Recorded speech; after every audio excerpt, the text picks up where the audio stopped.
Magandang hapon mga katropa. For today's video po is magluluto tayo ng kuratsa saka lobster.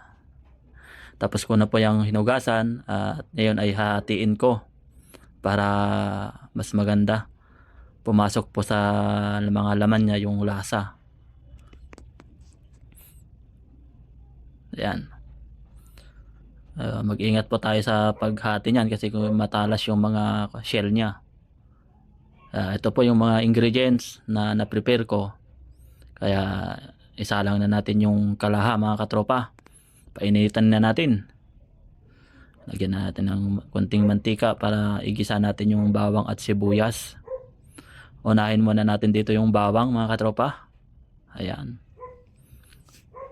Pag nahalo na natin, naging konting brown, lagay na natin yung sibuyas. Ayan, halo-haluin lang natin. Pag okay na, lagay na natin yung butter mga katropa. Haluin ulit natin. Pagka natunaw na yung butter, saka natin ilalagay yung gata ng nyog.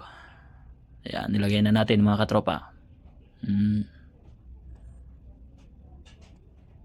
Tapos dito pala yung mga ingredients na ilalagay natin mga katropa. Turmeric, curry powder, paprika, saka ano pa yung isa dyan? Kalimutan ko na mga katropa. Basta yan na lang.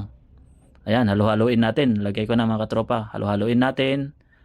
Hinaan natin konti yung apoy. Ayan. Ilagay na natin yung lobster.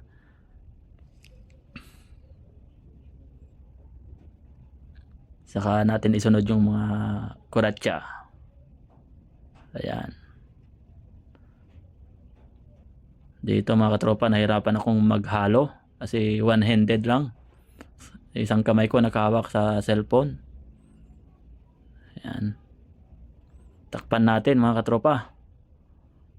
Ayan. At ito na po yung finished product natin. Ayan. Salamat sa panonood.